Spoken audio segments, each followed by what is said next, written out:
মানুষের মধ্যে যেমন একটা কথা অনেক প্রচলিত আছে বাংলাদেশে যে, "আমার তো গ্যাস্ট্রিকের প্রবলেম আছে।" জি, জি, যাক যদিও এটা একটা মিসনোমার। গ্যাস্ট্রিক তো আসলে স্টোমাকের একটা ল্যাটিন নাম।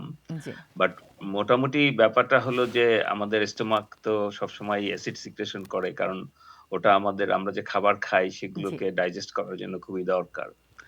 তো স্টোমাক থেকে এটা উপরে আসবে না নিচে যাবে এরকম না আসার জন্য উপরেও একটা প্রতিবন্ধকতা আছে। অনেকটা আচ্ছা, বাল্বের মতো বলা যায়। আর নিচের দিকে যাওয়ার জন্য ঠিক বাল্ব না একটা টাইট প্রেশার জোন আছে। আচ্ছা, তো যাতে এইটা শুধুমাত্র স্টোমাকেই লিমিটেড থাকে। কারণ আ আমাদের স্টোমাকটা ওইভাবেই তৈরি করা জি, যে ও অ্যাসিড সহ্য করতে পারে। কিন্তু একদম। স্টোমাকের উপরে যে খাদ্যনালী আছে সেও সহ্য করতে পারে না।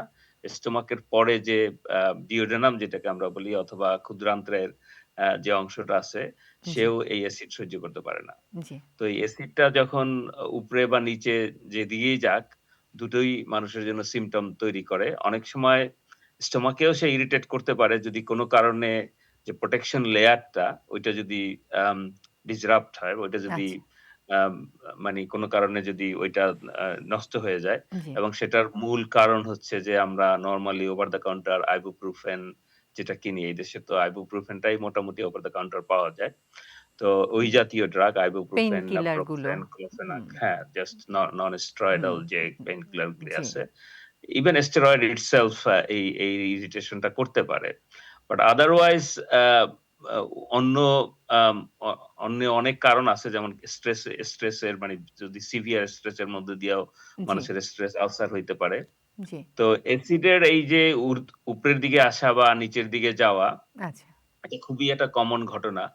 জি, তবে সব ক্ষেত্রে যে এটা মানে ক্ষতি করে তা না।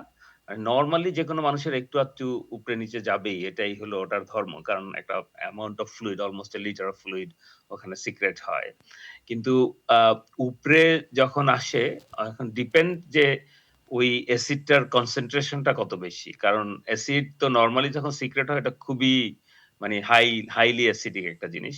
কিন্তু যখন অন্য আদার যে এনজাইম গুলো আমাদের স্টোমাকে আছে, ওগুলো সিক্রেট হওয়া প্লাস খাবারটা তো আর অ্যাসিডিক না। এগুলো মিলে ওই অ্যাসিডের পরিমাণটা অনেকখানি কমে যায়। জি, আর যখন কমে যায় ওইটা যদি উপরে আসে, সেক্ষেত্রে শুধু মনে হয় যে সামথিং আসছে উপরে একটু পানি আসে, টক পানি এটা সেটা। আচ্ছা, বাট ওগুলি একটা সাধারণত দেখা যায় যে কোথাও কোনো ড্যামেজ করে না। কারণ আচ্ছা, ওটার অ্যাসিডের পরিমাণ খুব কম। আচ্ছা, হ্যাঁ? তো এটা একটা খুবই কমন সমস্যা এবং জি। এর জন্য তো আপনি মানে তো রাস্তা সুন্দর থেকে করে যদি হ্যাঁ, জি, আপনি সুন্দর করে ব্যাখ্যা করলেন যে কিভাবে অ্যাসিডটা সিক্রেশন হয়, কিভাবে অ্যাসিডটা আমাদের শরীরের যেখানে থাকার কথা সেখান থেকে যদি উপরে চলে আসে, নিচে চলে যায়, কিভাবে এফেক্ট করে। এই তারপর যখন অ্যাসিডটা এলো, তারপর সিম্পটমটা কি ধরনের ফিল করতে পারে পেশেন্ট? আচ্ছা ধরুন যে এখন যদি অ্যাসিডিটির প্রবলেমটা, এটা তো খুবই কমন, আমরা জানি, হ্যাঁ, তারপরে একটু যদি হ্যাঁ, হাইলাইট করেন প্লিজ। ইয়া।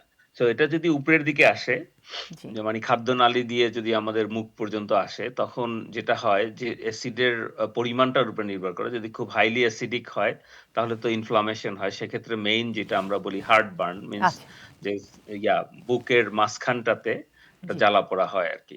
জি, আ এটা এটার একটা নাম হইলো হার্ট বার্ন। তো আচ্ছা, এটা হয় প্লাস মুখে টক পানি আসে। আচ্ছা, তারপর অনেকের ক্ষেত্রে দেখা যায় যে রাতে যদি তারা ঘুমানোর সময় হয় কি যেহেতু স্টোমাক এবং মাউথ ২ টাই সেম লেভেলে চইলে আসে, জি। ওই স্টোমাক থেকে ফ্লুইডটা মুখে চলে আসে। মুখে চলে আসলে ওখান থেকে ওটা আবার আ ট্রাকিয়া মানে লাংস এর দিকে যাওয়া যায়। আচ্ছা, তখন মানুষ দেখা যায় হঠাৎ করে কাশতে হুম। ঘুম থেকে উইঠা গেল। হ্যাঁ, যেহেতু হ্যাঁ? শ্বাসনালীতে ঢুকে গেল, তখন ঢুকে গেল, কাশিটা হ্যাঁ। আসছে। কারণ জি, শ্বাসনালী তো কোনো কিছু সহ্য করতে পারে না। একদম। জি, ওর ওখানে কিছু গেলেই ও ওটাকে বাইর করে দিতেই হবে। এটাই জি, হলো ওর কাজ। জি, তো এই আম এই প্রসেসটা এরকমই আরকি। তো আচ্ছা, আম সিম্পটম গুলি খুবই কমন।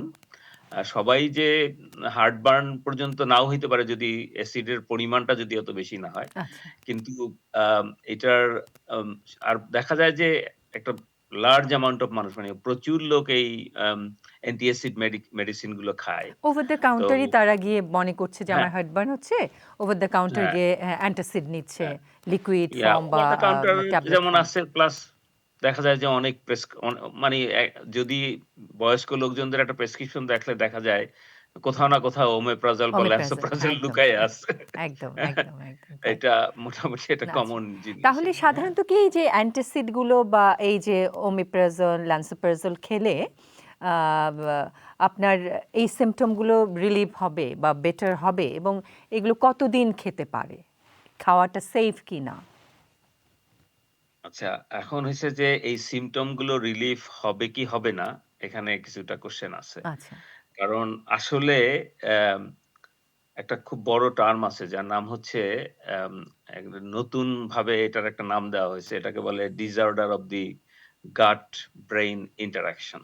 আচ্ছা, আচ্ছা, সো আচ্ছা।